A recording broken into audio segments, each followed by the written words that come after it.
हमारे मन में गंदे विचार क्यों आते हैं? हम नहीं चाहते पर फिर भी हमारे मन में गंदे विचार आते रहते हैं। लेकिन क्यों? मन ही हमारा सबसे बड़ा दोस्त है और मन ही हमारा सबसे बड़ा शत्रु है। जब हम अपने मन के हिसाब से चलते हैं तो मन हमें भटका देता है, और जब हम मन को संतुलित कर लेते हैं तो हम अपनी ज़िंदगी में सब कुछ पा लेते हैं। हम हमारे मन में आने वाले गंदे विचारों को रोकने की कोशिश करते हैं, पर जितना हम रोकते हैं उतने यह विचार हमारे अंदर प्रवेश करते जाते हैं। आप जिस चीज़ से जितना दूर भागोगे उतना ही वह चीज़ आपके पास आएगी। इसीलिए उस चीज़ से भागो मत, उस पर संतुलन कायम करो। एक बार एक युवक गौतम बुद्ध के पास आया और गौतम बुद्ध से बोला कि हे बुद्ध, मेरे मन में इतने गंदे विचार क्यों आते हैं? मैं नहीं चाहता कि मेरे मन में गंदे विचार आए, पर मेरे मन में हमेशा काम वासना के विचार चलते रहते हैं और मैं इनके बारे में सोच सोच कर बहुत परेशान हूँ। मेरी ऊर्जा और समय यह सब सोचने में ही नष्ट हो जाते हैं और इन सब के विचारों की वजह से मैं कभी भी शांत नहीं रह पाता हूँ और मैं हमेशा ही स्त्रियों को देखकर मोहित हो जाता हूँ। अपने आप को रोक ही नहीं पाता हूँ। बुद्ध मुस्कुराए और उन्होंने उस युवक से पूछा, क्या तुम्हें पता है यह काम वासना होती क्या है? फिर लड़के ने उत्तर दिया और कहा, बुद्ध, मैं यह तो नहीं जानता कि काम वासना होती क्या है, पर हाँ, ये जो भी है बहुत बुरी चीज़ है। फिर बुद्ध ने उस युवक से कहा कि सबसे पहले तो तुम्हें यह समझना है कि प्राकृतिक रूप से जो भी चीज़ हमारे अंदर है वह बुरी नहीं है। हमारे जीवन में उसकी कुछ न कुछ ज़रूरत है। वासना कोई बुरी बात नहीं है। यह तो हमारे मन की एक भावना है जो हमें किसी न किसी चीज़ की कमी का एहसास करवाती है, और फिर हम उस चीज़ को पाने के लिए उस चीज़ की तरफ आकर्षित हो जाते हैं। जैसे अगर तुम्हारे पास धन की कमी है तो तुम में धन पाने की वासना उत्पन्न हो जाएगी। तो वासना कुछ और नहीं, बस एक प्रकार की कमी है जो कि एक प्रकार की ज़रूरत का एहसास है, और जब ये ज़रूरत शारीरिक हो तो हम इसे काम वासना कह देते हैं। युवक ने गौतम बुद्ध से कहा कि बुद्ध, मुझे काम वासना का मतलब तो समझ में आ गया, पर आप मुझे यह बताइए कि यह आती कहाँ से है और कैसे आती है? गौतम बुद्ध ने कहा कि काम वासना कहीं से आती नहीं है, यह तो हमारे अंदर ही होती है, और इसका होना तो जरूरी भी है, तभी तो मानव जाति का विस्तार होगा। युवक ने कहा, जब यह हमारे अंदर ही है और ज़रूरी भी है तो फिर लोग इसे गलत क्यों बोलते हैं? बुद्ध ने कहा कि यही तो समस्या है। लोगों ने काम वासना को गलत तरीके से सोच लिया है। इसे छिपाने की, दबाने की कोशिश करते हैं। काम वासना गलत नहीं है, बल्कि काम वासना का गलत तरीके से प्रयोग करना गलत बात है। लोग जिससे प्रेम करते हैं बस उसी के लिए जीने लग जाते हैं, उसे पाना ही अपना लक्ष्य बना लेते हैं और उसी के बारे में हमेशा सोचते रहते हैं, पर यह सब गलत है। बुद्ध ने युवक से कहा, क्या तुम्हें पता है जानवरों में भी काम वासना होती है? युवक ने उत्तर दिया, हाँ बुद्ध, जानवरों में भी काम वासना होती है, क्योंकि जानवर भी तो आखिर अपनी पीढ़ी को आगे बढ़ाएंगे। बुद्ध ने कहा, तो फिर हम जानवरों की काम वासना को गलत क्यों नहीं कहते? युवक ने कहा, मुझे नहीं पता महात्मा जी, आप ही मुझे बताइए।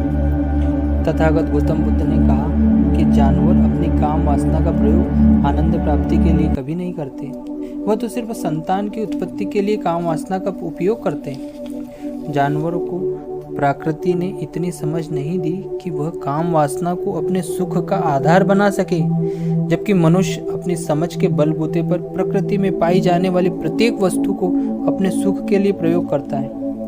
हम इंसानों ने ही काम वासना को अपने सुख का साधन बना लिया है, जबकि प्रकृति ने तो हमें अपने वंश को आगे बढ़ाने के लिए दिया था, लेकिन इंसानों ने इसे अपने जीवन का परम लक्ष्य बना रखा है, और इस तरह से काम वासना का बेलगाम हो जाना गलत है। युवक ने गौतम बुद्ध से पूछा, महात्मा जी, ये काम वासना हम पर हावी क्यों होती है? क्यों यह बेलगाम हो जाती है? तब तथागत गौतम बुद्ध ने कहा कि सुनो, अब जो मैं तुम्हें बताऊंगा उसे तुम ध्यानपूर्वक सुनना।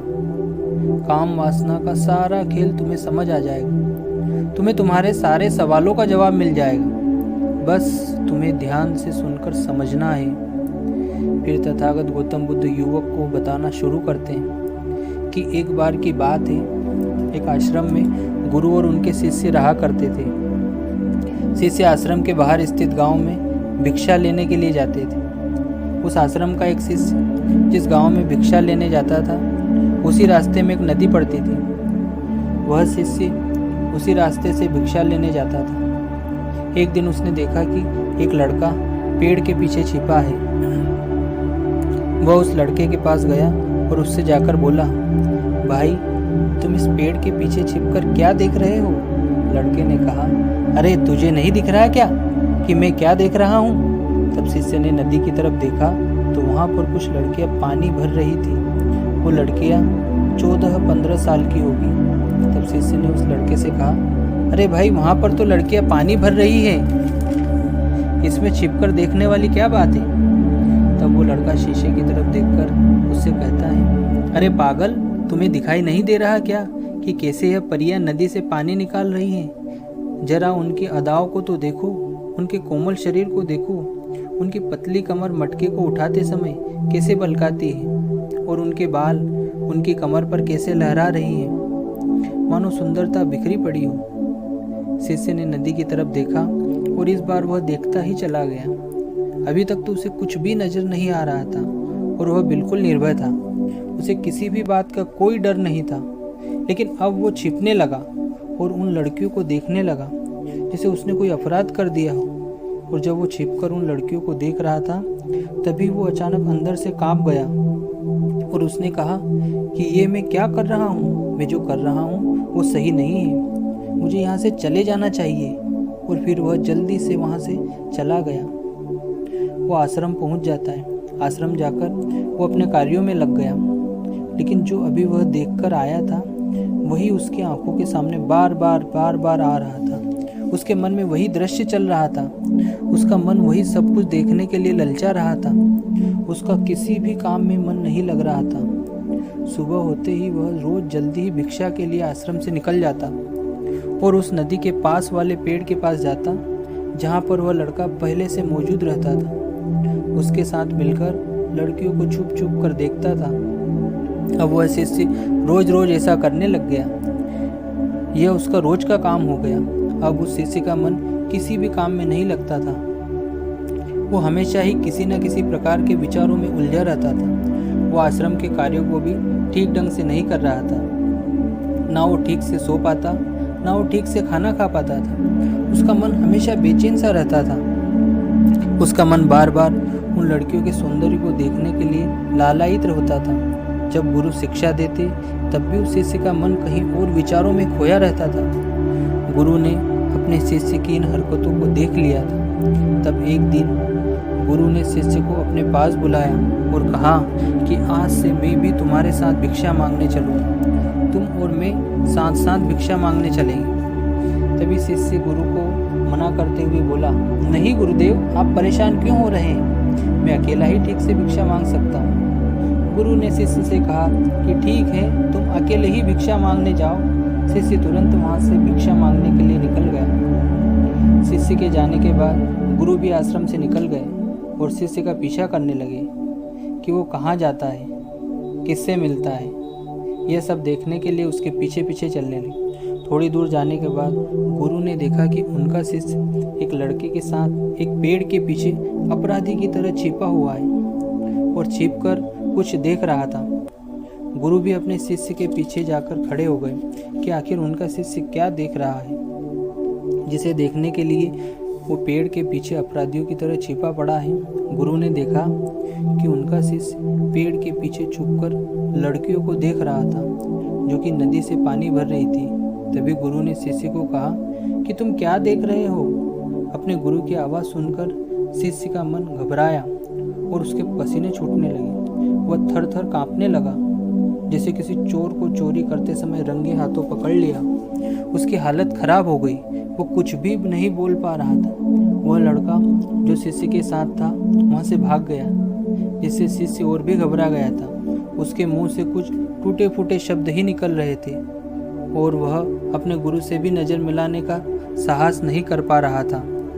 गुरु ने शिष्य की ओर देखा और कहा कि मेरा शिष्य तो निर्भय है, उसे तो किसी भी चीज़ का डर नहीं है, लेकिन तुम डर के मारे कांप रहे हो। शिष्य ने गुरु से कहा, मुझे माफ़ कर दो, इसमें मेरा कोई दोष नहीं है। उस लड़के ने मुझे बहका दिया था, लेकिन मैं आपसे वादा करता हूँ कि आज के बाद कभी दोबारा ऐसा नहीं करूँगा, मुझे माफ़ कर दो। गुरुदेव ने कहा कि कोई बात नहीं, पर इस बात को तुम ध्यान रखो कि हम जैसी संगति करते हैं वैसा ही फल हमें प्राप्त होता है। हम जैसी संगति करते हैं उनके विचार हमारे अंदर प्रवेश करते हैं। इसीलिए अच्छी संगति करो ताकि तुम्हारे अंदर अच्छे विचार प्रवेश करें। फिर गुरु और शिष्य आश्रम लौट आए और फिर से आश्रम के कार्यों पर ध्यान देने लगे। उसने उस रास्ते को छोड़ दिया और दूसरे रास्ते से जाने लगा। वह अपने काम को ध्यान से करता था, लेकिन धीरे धीरे उसके अंदर क्रोध उत्पन्न हो गया और फिर वह दूसरे शिष्यों पर क्रोध करने लगा और बेचैन हो गया। अब वह सही समय पर भोजन भी नहीं करता था, वह भोजन भी बहुत कम खाता था। एक रात गुरु शिष्य के पास आए और उससे बोले कि तुमने मुझसे वादा किया था कि तुम अपना मन नियंत्रण में रखोगे। अब तक तो तुमने कितनी बार अपना वादा तोड़ दिया। यह सुनकर शिष्य अपने गुरु के चरणों में गिर गया और जोर जोर से रोने लगा। रोते रोते उसने गुरु से कहा कि हे गुरुदेव, मैं कई बार अपना वादा तोड़ चुका हूँ, फिर वादा कर लेता हूँ, लेकिन हर बार मैं वादा तोड़ देता हूँ। मेरा मन मेरे नियंत्रण में ही नहीं है। मैं बहुत कोशिश तो करता हूँ कि मैं अपने मन से सारे बुरे विचारों को निकाल दूँ, लेकिन मैं चाहकर भी ऐसा नहीं कर पा रहा हूँ। फिर गुरु ने शिष्य को कहा कि आओ चलो मेरे साथ। गुरु शिष्य को आश्रम के बगीचे में लेकर गए और शिष्य से कहा कि देखो वहाँ पर कुछ नालियाँ बनी हुई है, इसमें नदी का पानी इन पौधों तक आ रहा है और यह पानी निरंतर बहाव से बह रहा है। क्या तुम इस पानी के बहाव को रोक सकते हो? शिष्य ने कहा, हाँ गुरुदेव, मैं इस बहाव को रोक सकता हूँ। फिर शिष्य ने मिट्टी उठाकर नाली के छोर पर डाल दी। वो अपनी थोड़ी देर के लिए रुक गया और फिर थोड़ी देर बाद उसे रेत के ऊपर से पानी आया। गुरु ने शिष्य से कहा, अरे यह क्या, यह पानी तो रुक ही नहीं रहा। फिर से उसने कुछ कंकड़ पत्थर उठाकर उस नाली में डाल दिए और फिर थोड़ी देर के लिए पानी रुक गया, लेकिन फिर से थोड़ी देर के बाद उन कंकड़ पत्थरों के ऊपर से पानी निकल गया। गुरु ने कहा, शिष्य ये क्या हुआ, पानी तो फिर से आ गया। तुम तो बोल रहे थे कि तुम इसे रोक दोगे। क्या हम किसी चीज को पूरी तरह से रोक सकते हैं? तब शिष्य ने कहा, कोई बात नहीं गुरुदेव, मैं इस पानी को तो रोक कर आपको दिखाऊंगा। फिर उसने एक बड़ा सा पत्थर लेकर आया और उसे नाली पर डाल दिया। पानी रुक गया। तब शिष्य ने गुरु से कहा, देखा गुरुदेव, मैंने कहा था कि पानी को तो मैं रोक दूंगा। मैंने पानी को रोक भी दिया, आपकी बात मैंने पूरी कर दी। गुरुदेव मुस्कुराए और बोले, अच्छा जरा ध्यान से देखो, क्या पानी रुक गया है? क्या वह तो पीछे की नाली तोड़कर बाहर आ गया, अगल बगल से बह रहा है। और ध्यान से देखो, इस पत्थर के आगे भी आ गया और यह पानी अपना रास्ता बदलकर फिर से आगे की तरफ बह जाएगा। फिर थोड़ी देर बाद ऐसा ही हुआ। फिर गुरु ने शिष्य को समझाया कि तुम्हारे साथ भी तो ऐसा ही चल रहा है। तुम बार बार प्रयास तो कर रहे हो, बड़े से बड़ा प्रयास कर रहे हो, पर हर बार तुम्हारा प्रयास टूट रहा है और हमेशा टूटता ही रहेगा। यह पत्थर तुम्हारा प्रयास है और यह पानी तुम्हारे विचार। तुम कितना भी बड़ा पत्थर रख लो, लेकिन पानी तो अपना रास्ता बना ही लेगा। यह देखकर शिष्य ने पूछा कि हे गुरुदेव, क्या कोई तरीका नहीं है जिससे मैं अपने गंदे विचारों से बाहर निकाल सकूं? गुरुदेव ने कहा कि हाँ, एक तरीका है। यह पानी जिस नदी से आ रहा है, तुम वहां से इस पानी का रास्ता ही बदल सकते हो। गुरु शिष्य को एक नदी के पास ले गए जहां से उस बगीचे में पानी आ रहा था। गुरु ने शिष्य से कहा कि वो पानी इस नदी से जा रहा है, अगर हम यहीं से उसका रास्ता बंद कर दें जहाँ से पानी बगीचे में जा रहा है, तो क्या हम पानी को रोक नहीं सकते? शिष्य ने कहा, हाँ गुरुदेव, अवश्य ऐसा हो सकता है। मैं इस पानी को यहाँ से बंद कर देता हूँ, तब आगे की नाली में पानी जाएगा ही नहीं। फिर बगीचे में पानी नहीं जाएगा तो पेड़ पौधों को पानी कहाँ से मिलेगा? उन पेड़ पौधों को तो पानी की आवश्यकता है। फिर शिष्य ने विचार किया और कहा कि मेरे मन में तो यह बात आई ही नहीं, इस पानी का बगीचे में जाना भी जरूरी है। तब गुरुदेव ने कहा कि उन पेड़ पौधों में कुछ ऐसे हैं जिनको रोज पानी की आवश्यकता होती है। अगर उन्हें पानी नहीं मिलेगा तो वह तो मुरझाकर मर ही जाएंगे। पानी तो हमें खोलना ही होगा। शिष्य ने गुरु की बात सुनकर पानी का रास्ता खोल दिया। तब गुरु ने पूछा, अगर हम इस नदी के पूरे पानी को बगीचे की तरफ मोड़ दे तो क्या होगा गुरुदेव? शिष्य ने उत्तर दिया, गुरुदेव, वहाँ पर जितने भी पेड़ पौधे हैं वह सब गलकर नष्ट हो जाएंगे और वहाँ पर कुछ नहीं बचेगा। गुरु मुस्कुराए और बोले, तुम इस बात को समझो, हमें किसी भी चीज को रोकना नहीं है, बस हमेशा संतुलन बनाए रखना है। कम पानी से भी पौधे नष्ट होते हैं और ज़्यादा पानी से भी पौधे नष्ट होते हैं। हमारा जीवन संतुलन से ही चलता है। गुरु ने शिष्य से कहा, अगर मैं तुम्हें कुछ कहूँ कि तुम आम के बारे में मत सोचो तो तुम्हारे मन में सबसे पहले किसका चित्र आएगा? शिष्य ने बोला, गुरुदेव, मेरे मन में तो पहला चित्र आम का ही आएगा। फिर गुरु ने कहा, जब हम गंदे विचारों को जबरदस्ती रोकने का प्रयास करते हैं तो वे और भी मजबूती से हमारे अंदर प्रवेश करते हैं। इसीलिए हमें उन्हें कभी भी दबाने की कोशिश नहीं करनी चाहिए। फिर गुरु ने शिष्य से कहा कि हमारे गंदे विचार बुरे लोगों की संगति करने की वजह से भी आते हैं। कभी कभी कामुकता हमारे अंदर होती नहीं है, लेकिन कुछ अश्लील लोगों के साथ रहने की वजह से ये हमारे अंदर हावी हो जाती है। फिर शिष्य ने कहा, गुरुदेव, आप सही कह रहे हैं, मैं अपने मार्ग से भटक गया था। फिर वह शिष्य उस रात बहुत ही चैन की नींद सोया। सुबह अपने कार्यों को पूरे मन से किया और फिर सुबह वह भिक्षा लेने के लिए उसी रास्ते से गया जहाँ वह लड़का आज भी पेड़ के पीछे छुपकर उन लड़कियों को देख रहा था। वह शिष्य उस नदी पर गया जहाँ वह लड़कियाँ पानी भर रही थी। उसने उन लड़कियों से पानी मांगा और उन लड़कियों में से एक लड़की ने उसे पानी पिलाया और उस लड़की ने शिष्य के चरण छुए। शिष्य ने उसे आशीर्वाद दिया कि तुम्हारा कल्याण हो, जिससे कि मानसिकता सकारात्मक ऊर्जा से भर जाएगी। उसके चेहरे पर मुस्कान आ गई थी, जैसे कि उसे कुछ खोया हुआ वापस मिल गया हो। वह वापस अपने रास्ते से जाने लगा, तभी पीछे से वह लड़का आ गया जो पेड़ के पीछे छुपा हुआ था। वह शिष्य के पास आया और बोला, क्या बात है, आज तो तुमने नजदीक से दर्शन कर लिए, तुम तो मुझसे भी आगे निकल गए। तब शिष्य ने कहा कि हम हमेशा दूसरों के दर्शन करने में ही व्यस्त रहते हैं, अपने दर्शन कर ही नहीं पाते। तुम कब तक इस तरह पेड़ के पीछे छुपते रहोगे? किसी को पसंद कर लो, उसे बोल दो। अगर वह भी तुम्हें पसंद करती है तो शादी कर लो, और उससे पहले तुम कुछ बन जाओ, अपने आप को पहचान लो। ऐसे अपना समय रोज बर्बाद मत करो। फिर वह लड़का रोज उस शिष्य से मिलने लगा और उसने लड़के को नदी पर न जाने के लिए प्रेरित किया। और फिर वह लड़का अपने जीवन में कुछ बनने के लिए संघर्ष करने लगा। तो तुमने देखा कि संगति का असर क्या होता है।